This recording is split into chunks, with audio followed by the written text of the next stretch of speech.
Just spoken to Steve Walford. I'm going to be nipping down there in a minute with the head so that he can start some work on that. Going to need to have a chat with him about exactly what we're going to get done to the head. Got some plans for it, and I don't know, he's got some ideas on what we should do to it to get the best out of this setup. So we'll go down there and have a chat with him in a bit.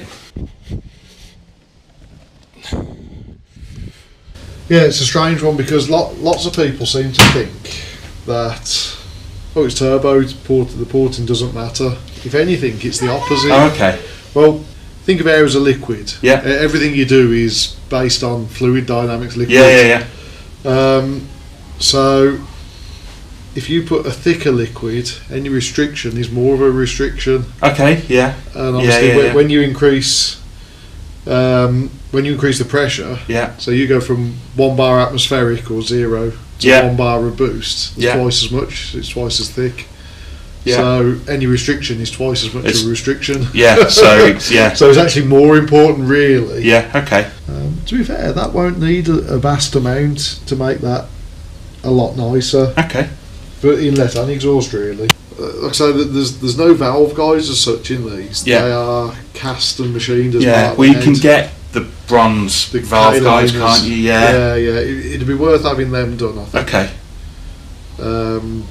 As much as anything else, because it transfers the heat better. My aim with this head is to sort of, other than potentially, maybe putting a camshaft in it now, but other than potentially then changing that again down the line, if I ever take it that far, is future-proofing the head. Yes. So you know, so that it's going to work on the setup that we're doing now, but then if I get around to ever taking the bottom end out and putting a built bottom end in it, then it's going to work. Is that a standard cam, is it, the one that's it's just standard 2 litre cam. If you want to play with cams, we might have to have something special done. Turbo stuff, you go, well, it ticks over, it pulls at 1,000 reps, and then when you clamp the throttle, it gets to like 2. And it's just wild. I mean, you're saying that, I worked out, I never really thought of it at the time, but you remember when we bought it down here on the old ECU? Well, we clocked it was making 100 horsepower at the wheels at 3,000 RPM. We worked that back, that's like £200 a foot. Oh god, yeah. Really quick section tonight. Got the shock absorber that needs these lock rings removing. Got my C-spanner, and if you've never used it, WD-40 Specialist Fast Release Penetrant, it's the best thing they've ever made, better than anything else out there that to release anything that's rusted. These aren't bad, but I'm going to give them a quick spray just to help it along. So just going to angle that down a bit so you can see what I'm doing. So just a bit all over the threads, let it soak in for a second, it won't need long, and then we're going to get the C-spanner on there to unlock it.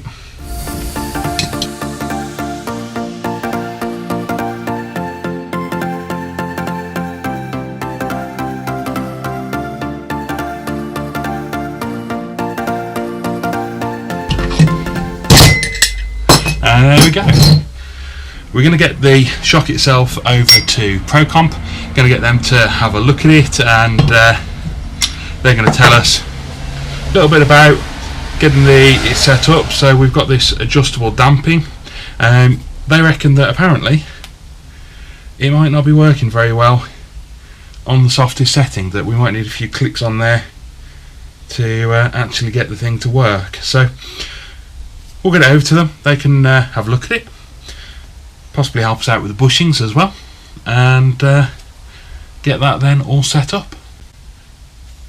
So just got the other spring off. Worth pointing out, this one says 9x180, so I'm thinking the other one is just scratched off at the top, sort of along there where it said, where I thought it said 7, it's actually a 9, so then 9 inches long, 180 poundage, just need to check the diameter and we can get some new springs. It's Friday evening, going to try and get a little bit of work done on the car tonight. I'm at a wedding tomorrow, so I'm not going to get any time tomorrow.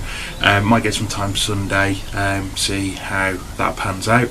So I want to get a little bit of work done tonight. I want to get the the bolts in for the front of the bonnet to pull that into shape properly, and so it sits all nicely and neatly. And then what I want to do is also make some supports for what is going to form the very front of our new nose cone, so that then I can lay out some material that I'm going to then lay foam on, to be able to then shape that to the correct shape for our new nose cone. So that's going to just really be the very start of making this new nose cone, and we'll get on with that now.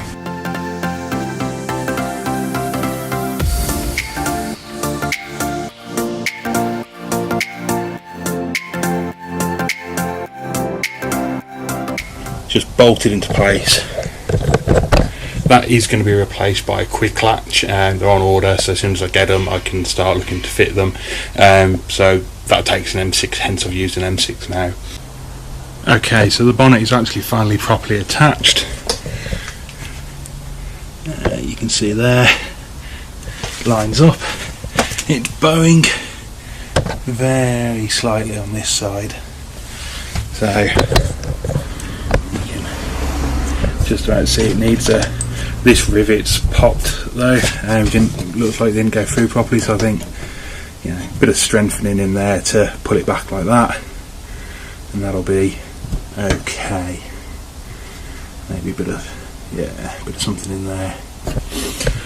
But that gives us the basic shape to be able to now mock up the rad surround. And I call it a rad surround for a reason, because on the car that this is copied from, that's what it's called. So some of you probably spotted it last time. It is, for those who don't know, a 32 Ford rad surround. And you can see now why I left those two pipes in place, because that gives me kind of roughly where they're going to be, and as long as I make sure I cover those, I've got some room to play. Okay, it's really dark out, so it's difficult to record this bit, but this is very roughly the mocked up angle that it's going to be running at.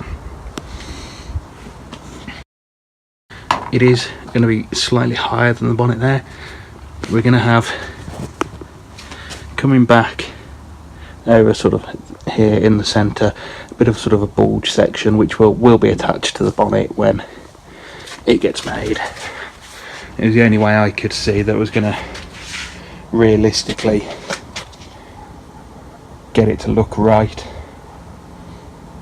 So this is your first look at what the front end of this car is going to look like. There is more to come, you'll see that over time, but this is the bit I was most excited about. I'm really pleased with how this is going to look. I hope you like it too. Please let me know in the comments what you think. And just what I need to do now is I need to make a bit of a frame to hold this to the car, so that I can make some infill panels to actually then mount the whole thing to the car properly. So basically at the moment I've obviously got all this empty space, and I need to make something that's going to fill all of that. So I'm going to solidly mount that rad surround up to the car. I'm going to put some cardboard then around the inside of it, put some expanding foam over that, and then I can shape that expanding foam. That'll give me my pattern part, and then I can take a mould and a part from that. The first two support brackets are in, so picking up from the same place the rad brackets do, and then to the nose cone. I've bonded them to the rad surround because I don't want to damage it, but just need to put another something across this gap potentially, or something. I need something else at the top to hold it still at the top, but I'm really liking how it looks.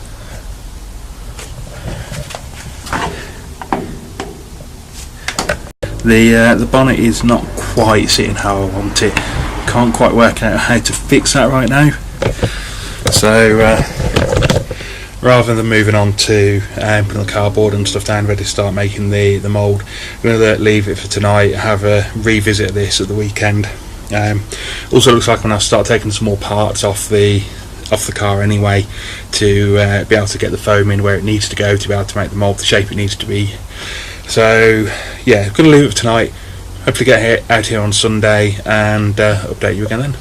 It's now Sunday morning. I was at the wedding yesterday, feeling a little bit worse for wear today, but you know, we'll manage. So the lower braces I've made for the wraps around, they're fine, they're sorted. We need to make it kind of like an upper brace to just hold it in place, and then what I've decided I'm going to do for the bonnet issue at the end of the last clip, I'm going to make basically a brace from side to side on the inside of the bonnet, so it's just going to sort of pull it in together that way, and we'll see how we're doing on time. I've got some stuff to do this afternoon after that, so hopefully then I'll be able to get the cardboard insert in and just start laying some foam down to start being able to sculpt this wraps around.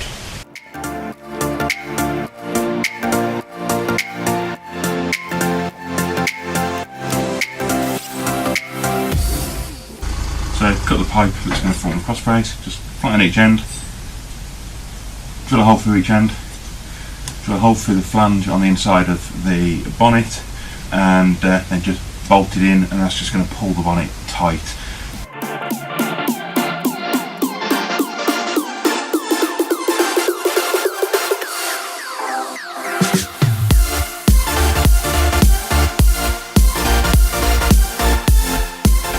I've got the bonnet off, just measuring in between these two upright brackets.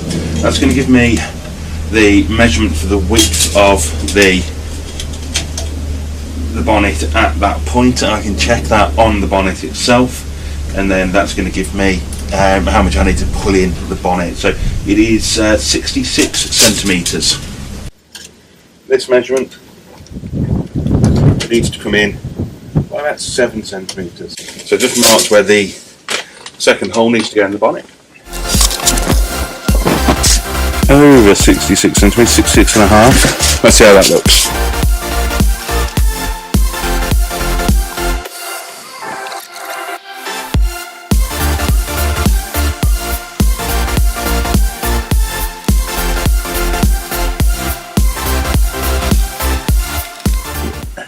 There we go. Fix the bearing. It's looking good.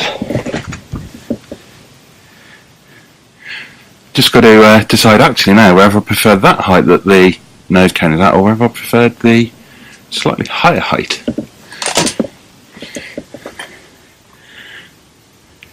Maybe somewhere in between the two. Okay, so that's the third and final brace sort of in. It's been bonded in again to save from damaging anything, so that will now just take some time to dry.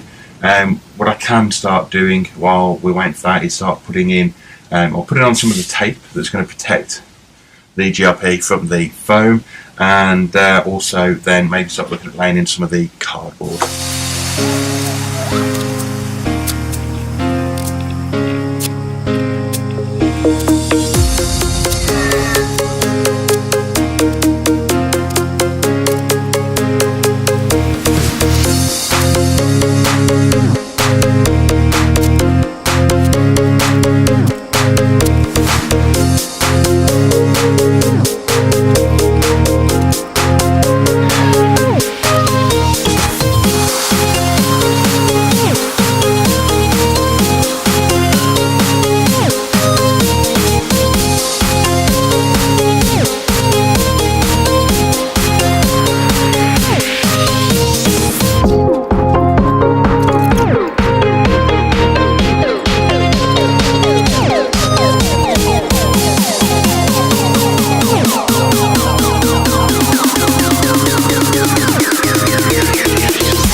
Okay, so that looks like that's going to be about it for today. I'm out of time and I've got to let the foam dry. Foam hasn't gone quite as well as I'd hoped, but give you a quick look over it.